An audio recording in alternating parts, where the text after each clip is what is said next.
Commerce with Ravindra sir को subscribe, like और share कीजिए। देखिए जरा, आपका जो टॉपिक है coordination 1.24 business study first unit 1.24 coordination यानी कि समन्वय। और पहला क्वेश्चन ही यही बनता है, what do you mean by coordination, what is mean by coordination. समन्वय से आप क्या समझते हो या समन्वय से क्या आशय है। तो मैनेजमेंट के फंक्शन हमने आपको पढ़ाए थे, जिसमें planning, organising, staffing, directing, controlling, ये सारे के सारे फंक्शन आपके थे। उन्हीं फंक्शनों में से एक फंक्शन जो मैनेजमेंट के काम है, उन्हीं कार्यों में से एक कार्य आपका कौन सा होता है, कोऑर्डिनेशन यानी कि समन्वय। और ये कार्य कौन करता है, मैनेजमेंट ही करता है। समन्वय का काम मैनेजमेंट को करना होता है। मैनेजमेंट के जितने भी अदर फंक्शन है, इसको छोड़कर जितने भी फंक्शन है, जैसे कि प्लानिंग हो गया, ऑर्गेनाइजिंग हो गया, स्टाफिंग हो गया, डायरेक्टिंग हो गया, कंट्रोलिंग हो गया, तो सारे के सारे अदर फंक्शन को एक सूत्र में बांध लेना, यानी कि हम ऐसे इसको डिफाइन कर सकते हैं, जैसे कि इसमें लोग बोलते हैं एक सूत्र में बांधना, यानी कि फाइंड ऑल मैनेजमेंट फंक्शन। वैज्ञानिक प्रबंध के कार्य है उन सबको एक सूत्र में बांधना लयबद्ध तरीके से। कोऑर्डिनेशन एक ऐसी शक्ति होती है, कोऑर्डिनेशन यानी कि समन्वय एक ऐसी शक्ति होती है, एक ऐसा फोर्स होता है जो कि बाइंड्स कर देता है, बांध देता है all the other function. Management के जितने भी काम है उन सबको एक सूत्र में बांध देता है। जहां पर व्यक्ति जितने भी डिपार्टमेंट होंगे, चाहे वो प्रोडक्शन डिपार्टमेंट हो, चाहे वो सेल्स डिपार्टमेंट हो या परचेज डिपार्टमेंट हो, जितने भी डिपार्टमेंट है, सारे के सारे डिपार्टमेंटों में जो काम कर रहे हैं व्यक्ति, उनमें कोऑर्डिनेशन यानी कि उनमें तालमेल रहेगा, हार्मोनी रहेगी। वो एक दूसरे के साथ हेल्पफुल होकर के, इनकी सहयोग की भावना के साथ काम करेंगे। अगर किसी एक को प्रॉब्लम आती है तो दूसरा व्यक्ति ऑटोमेटिकली अपने आप आ जाएगा और उस व्यक्ति की प्रॉब्लम्स को सॉल्व करने की कोशिश करेगा। या किसी को भी प्रॉब्लम्स होती है तो दूसरा व्यक्ति क्या करता है, दूसरे डिपार्टमेंट का व्यक्ति क्या करता है कि उसकी प्रॉब्लम्स को सॉल्व करने का ट्राई करता है। तो ये जो तालमेल है, हम आपस में एक दूसरे के साथ यूनिटी के साथ, एकता के साथ जो काम कर रहे हैं, हेल्पफुल यानी कि जो सहयोग की भावना है, एक दूसरे की सहायता करते हुए हम जो काम करते हैं, उसी को हम लोग क्या कहते हैं, कोऑर्डिनेशन यानी कि समन्वय कहते हैं। Coordination is the force which bind all the other function of management.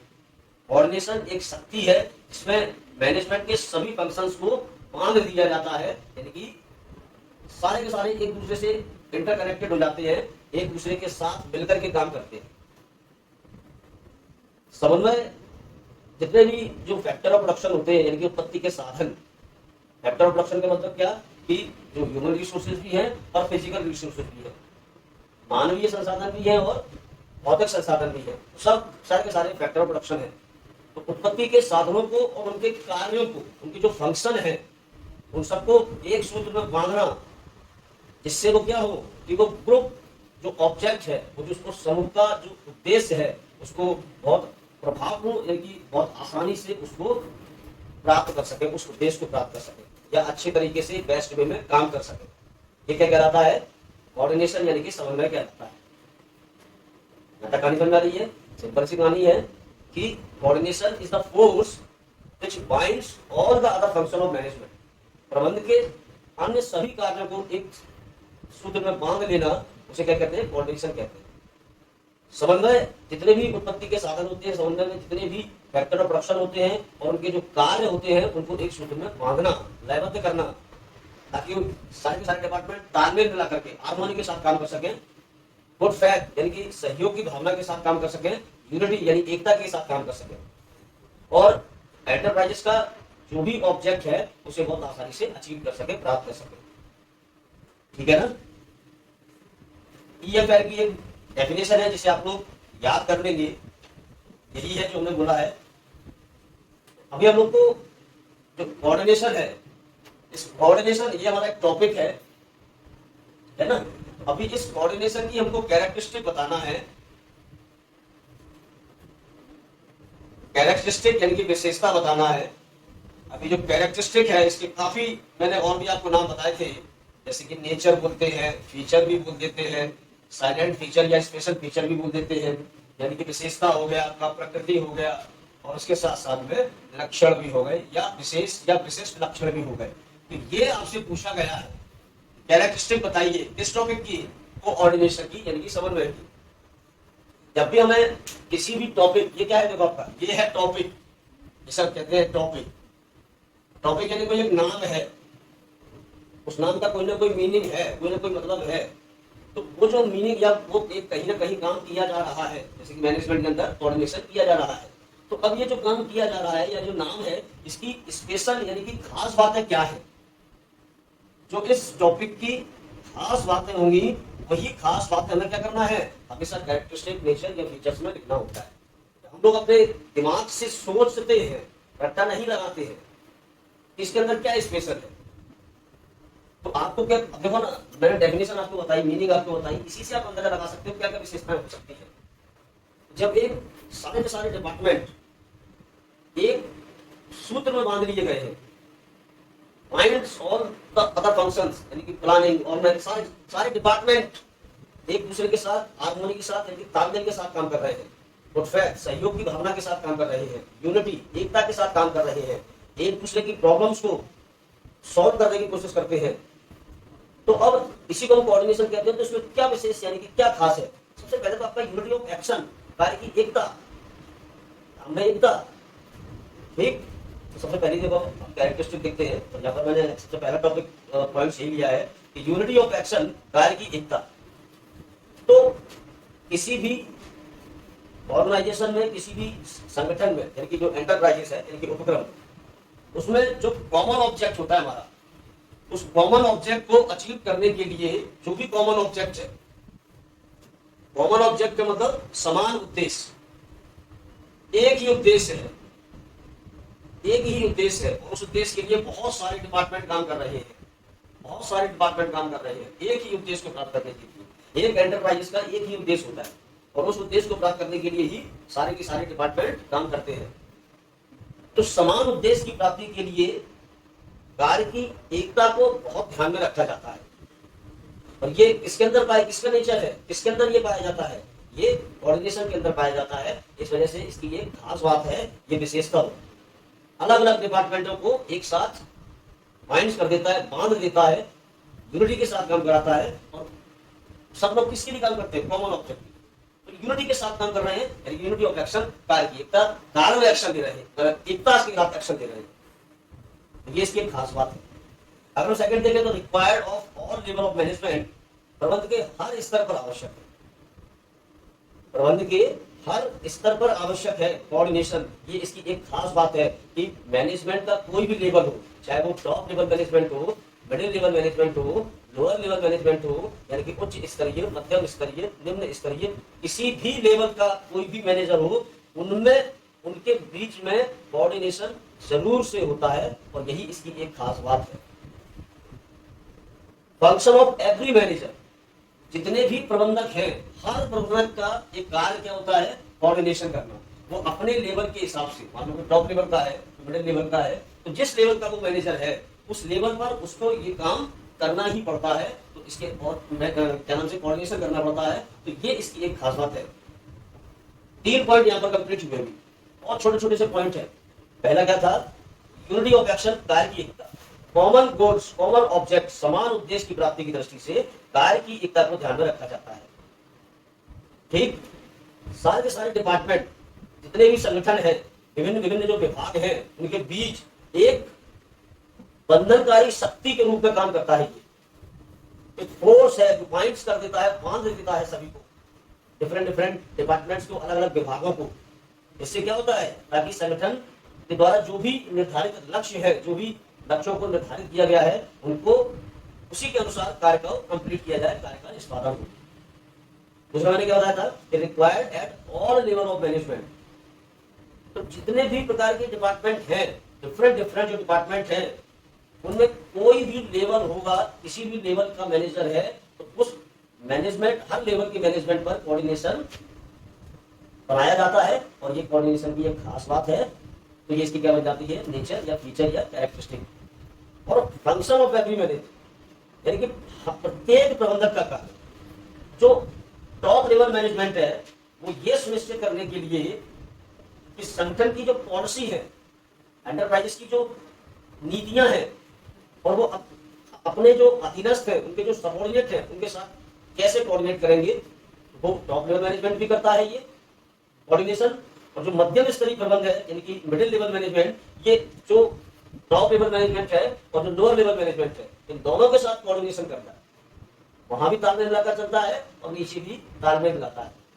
उनके साथ भी यूनिटी, इनके साथ भी यूनिटी, सहयोग की भावना गुट है दोनों के साथ, टॉप लेवल मैनेजमेंट के साथ भी और middle level lower level management के साथ। और जो लोअर लेवल मैनेजमेंट है, यानी कि पर्यवेक्षी स्तर, उनके जो अधीनस्थ या सबऑर्डिनेट जितने भी कर्मचारी काम कर रहे हैं, वो उनके साथ कोऑर्डिनेशन बनाते हैं। तो सारे के सारे जितने भी मैनेजर हैं, जिस लेवल के मैनेजमेंट या जिस लेवल के मैनेजर हैं, वो सारे के सारे अपने क्या कर रहे हैं, एक दूसरे से कोऑर्डिनेशन बना रहे हैं। टॉप वाला किसके साथ कोऑर्डिनेशन बना रहा है, टॉप वाला मिडिल के साथ बना रहा है। और ये टॉप मिडिल के साथ साथ लोअर के साथ भी कोऑर्डिनेशन बना करके, लेकिन ये जो मिडिल है, ये टॉप के साथ भी और इनके साथ कोऑर्डिनेशन बनाता है, और लोअर इनके नीचे जो एम्प्लॉई हैं, उनके साथ क्या करता है, कोऑर्डिनेशन बनाता है। यानी ये पूरा एक एंटरप्राइजेस हो गया, यानी पूरा एक उपक्रम हो गया। बिजनेस, फैक्ट्री, इंडस्ट्री, और विश्व के अंदर इनके अलावा और कोई है ही नहीं। या तो सुपर सीनियर है, टॉप लेवल मैनेजमेंट है, board of director, president, owner, share holder, या फिर अब शेयर होल्डर हालांकि मैनेजमेंट में हिस्सा नहीं लेते, इसलिए उनको यहाँ पर हम बोलते नहीं है, क्योंकि मैनेजमेंट का हिस्सा, मैनेजमेंट में हिस्सा लेने के लिए शेयर होल्डर को परमिशन नहीं है। शेयर होल्डर क्या करते हैं, सारी केवल अपना पैसा लगा देते हैं, इन्वेस्ट कर देते हैं, और उनकी लायबिलिटी यहीं पर रहती है, उनकी रिस्पॉन्सिबिलिटी खत्म। ये जो मैनेजमेंट है, ये अपने आप काम करेगा, प्रॉफिट होगा तो उस शेयर होल्डर को अपना प्रॉफिट मिल जाएगा अपने आप। तो यहाँ टॉप सीनियर है, उसके साथ मिडिल लेवल मैनेजमेंट में आपके जितने भी मैनेजर हैं, चाहे प्रोडक्शन मैनेजर हो, सेल्स मैनेजर हो, किसी भी भाग का प्रबंधक हो, और फिर लोअर लेवल मैनेजमेंट जो कि लोगों से काम करवा रहा है, कर्मचारियों से काम करवा रहा है, इनके अलावा और तो ये सब ह्यूमन रिसोर्सेस है, सारे के सारे मनुष्य हैं, और इनके साथ साथ क्या है, फिजिकल रिसोर्सेस है। तो उन ये सारे के सारे ह्यूमन रिसोर्सेस उस फिजिकल रिसोर्सेस से काम करते हैं, उनका यूज करते हैं। पूरे एंटरप्राइजेस में क्या होता है, कोऑर्डिनेशन चलता है, कोई भी लेवल हो, कोई भी मैनेजर हो, ठीक। क्या यहां तक कहानी समझ में आ रही है? अब हम बात करते हैं कि ये जो कोऑर्डिनेशन है, यानी कि समन्वय, ये कितने टाइप्स का होता है, कितने प्रकार का होता है। क्योंकि कोऑर्डिनेशन केवल और केवल एंटरप्राइजेस के अंदर ही नहीं किया जाता, कोऑर्डिनेशन एंटरप्राइजेस के बाहर भी किया जाता है। तो इस हिसाब से कोऑर्डिनेशन को दो पार्ट्स में क्लासिफाइड किया गया है। इसमें एक आता है इंटरनल कोऑर्डिनेशन, कौन सा है, इंटरनल कोऑर्डिनेशन, और एक है एक्सटर्नल कोऑर्डिनेशन, यानी कि आंतरिक समन्वय है, और दूसरा है बाहरी समन्वय। तो गद्दी भाषा में अगर मैं बोलूं कि एंटरप्राइजेस के अंदर जो कोऑर्डिनेशन किया जाता है वो इंटरनल कोऑर्डिनेशन किया जाता है, और एंटरप्राइजेस के बाहर के लोगों से जो कोऑर्डिनेशन किया जाता है वो एक्सटर्नल कोऑर्डिनेशन कहलाता है। इंटरनल कोऑर्डिनेशन में तो आपको बता दिया कि टॉप लेवल मैनेजमेंट है, जो कि मिडिल लेवल मैनेजमेंट या लोअर लेवल मैनेजमेंट, ठीक है, मैनेजर अपने एम्प्लॉय से, लोअर लेवल मैनेजमेंट अपने एम्प्लॉय से, इन सबसे कोऑर्डिनेशन कर रहे हैं। एक तो ये टाइप्स है। दूसरा, जो टॉप लेवल के मैनेजमेंट होते हैं या मिडिल लेवल के मैनेजमेंट होते हैं, ये कंपनी के बाहर जो कस्टमर है, सप्लायर है, गवर्नमेंट है, एजेंसीज है, उन सबसे भी तालमेल मिला करके चलता है, उन सबसे भी कोऑर्डिनेशन बना करके चलते हैं। गवर्नमेंट से अगर कोऑर्डिनेशन नहीं होगा, आपका बिजनेस के लिए ये प्रॉब्लम क्रिएट कर सकते हैं। मान लो कोई सप्लायर है, पूर्ति करता है, जो आपको रॉ मटेरियल, मशीन वगैरह रॉ मटेरियल सप्लाई करता है, उनके साथ भी आपको कोऑर्डिनेशन बनाना पड़ेगा। कोऑर्डिनेशन का अगर आप एक झटके में अगर आप समझना चाहते हो कि जैसे मैंने बोला कोऑर्डिनेशन और आपके नाम क्या है, तो सीधी सीधी है कि सामने वाले से अपने व्यवहार बहुत अच्छे बना करके चलना है, जिससे उसका भी फायदा हो और आपका भी फायदा हो, किसी का नुकसान ना हो। बस तो हम लोग अगर आपके साथ अच्छा व्यवहार बना रहे हैं और एक दूसरे की हेल्प कर रहे हैं, मतलब कोऑर्डिनेशन हमारे बीच में है। समझ आ रही है? तो अब यहाँ पर क्या होगा, मैंने बोला इंटरनल कोऑर्डिनेशन, एक ही डिपार्टमेंट के बहुत सारे सब डिपार्टमेंट होते हैं, एक ही विभाग में अनुविभाग होते हैं, तो उनके जितने भी एम्प्लॉइज हैं उनके बीच में कोऑर्डिनेशन इंटरनल कोऑर्डिनेशन कहलाएगा। ठीक, अलग अलग लेवल के भिन्न भिन्न स्तर के जो मैनेजर है, प्रबंधक है और जो कर्मचारी है, एम्प्लॉइज है, उनके बीच जो कोऑर्डिनेशन है वो इंटरनल कोऑर्डिनेशन कहलाएगा। ठीक, उपक्रम यानी कि जो एंटरप्राइजेस है उसके जितने भी डिपार्टमेंट हैं, जितनी भी ब्रांचेस हैं और जो भी पार्ट्स हैं उसके, यानी कि जितने विभाग हैं, शाखा है, कारखाना और जितने भी अंग हैं, उन सबके बीच जो कोऑर्डिनेशन होगा वो इंटरनल कोऑर्डिनेशन होगा। क्योंकि मैंने पहले बताया था कि अगर हम एक लाइन में कहना चाहें तो एंटरप्राइजेस के अंदर जो भी कोऑर्डिनेशन हो रहा है वो इंटरनल कोऑर्डिनेशन है। और एंटरप्राइजेस के बाहर जैसे कि आपके ग्राहक हो गए, पूर्तिकर्ता हो गए, ठीक है, शासन यानी कि सरकार हो गई और बहुत सारी अन्य एजेंसियां हैं, उनके साथ जो कोऑर्डिनेशन हो रहा है वो एक्सटर्नल यानी कि बाहरी समन्वय या वाहा समन्वय, इसको वाहा समन्वय भी कहते हैं। तो आप लोग अगर बाई चांस ऐसे वाहा के नाम से लेके आ जाए तो वो एक ही चीज है, वाहा या बाहरी। तो आई होप आपको यहाँ तक तो समझ में आ गया होगा। ठीक, अब हम बात करते हैं इसी के आगे, इसी का एक और टॉपिक नॉर्मल सा। हमने पहले कोऑर्डिनेशन देखा। कोऑर्डिनेशन में क्या था? कोऑर्डिनेशन एक फोर्स है, एक शक्ति है जो मैनेजमेंट के अदर फंक्शन है, प्रबंधन के जो प्रमुख कार्य है उनको पॉइंट्स, उनको बांध करके रखती है। यानी कि समन्वय, हिंदी में बात करते हैं तो समन्वय उत्पत्ति के साधनों और उनके कार्यों को एक सूत्र में बांधती है, उन्हें लयबद्ध तरीके से काम करा, जिससे जो भी उनका उद्देश्य होता है वो आसानी से प्राप्त हो जाता है। हमने बाद में देखा कि कैरेक्टरिस्टिक क्या होती है इस कोऑर्डिनेशन की। तो कोऑर्डिनेशन की कैरेक्टरिस्टिक क्या थी? यूनिटी ऑफ एक्शन, एकता के साथ काम करना। कोऑर्डिनेशन की खास बात यह है कि इसमें डिपार्टमेंट जितने भी है एक एंटरप्राइज के अंदर, जितने भी ग्रुप है, जो ह्यूमन रिसोर्सेस, जो मनुष्य है, वो सारे के सारे डिपार्टमेंट जितने भी है उनके अंदर जो ह्यूमन रिसोर्सेस काम कर रहे हैं वो एंटरप्राइजेस के कॉमन ऑब्जेक्ट के लिए, समान उद्देश्य के लिए काम करते हैं और उनके बीच में वो कोऑर्डिनेशन बना रहता है। ये एक खास बात है कोऑर्डिनेशन की, क्योंकि उससे उनको एंटरप्राइजेस के जो ऑब्जेक्ट है वो बहुत आसानी से अचीव हो जाते हैं, प्राप्त हो जाते हैं। ये प्रत्येक लेवल का जो मैनेजमेंट होता है उस पर ये नेसेसरी होता है, आवश्यक होता है, प्रत्येक प्रबंध के स्तर पर आवश्यक होता है। और ये एवरी फंक्शन ऑफ मैनेजर यानी कि प्रत्येक जो प्रबंधक है, जो मैनेजर है, उन सब का काम होता है। ये नहीं होता है। फिर हमने देखा कि भाई ये कितने प्रकार के होते हैं, तो ये दो प्रकार का होता है, इंटरनल और एक्सटर्नल। बिजनेस के अंदर जो हो रहा है कोऑर्डिनेशन वो इंटरनल है, और जो बिजनेस के बाहर यानी कि मैंने आपको बोला था कि कस्टमर, ग्राहक है, सप्लायर, पूर्तिकर्ता है, गवर्नमेंट, सरकार है और अदर एजेंसीज हैं, बैंक हो गए, बहुत सारी एजेंसीज होती है, फाइनेंशियल इंस्टीट्यूशन होती है, जिनसे हम लोग क्या करते हैं, डायरेक्टली एंड डायरेक्टली कनेक्टेड रहती है। हमारा जो एंटरप्राइजेस है, हमारा जो बिजनेस है, ये बाहर के बहुत सारे लोगों से, बहुत सारी एजेंसियों से क्या होता है, कोई ना कोई ट्रांजेक्शन करता ही रहता है। तो जब इनसे ट्रांजेक्शन होगा और इनके साथ अगर हमारे रिलेशन अच्छे रहेंगे, इनके साथ व्यवहार अच्छा रहेगा, इनसे हम हार्मोनी में तालमेल मिलाकर काम करेंगे, यूनिटी के साथ काम करेंगे, एकता के साथ काम करेंगे, गुड फेथ यानी सहयोग की भावना के साथ करेंगे, तो इन सब के साथ भी हमारा क्या होगा, इन सब के साथ भी हमारा कोऑर्डिनेशन अच्छा रहेगा।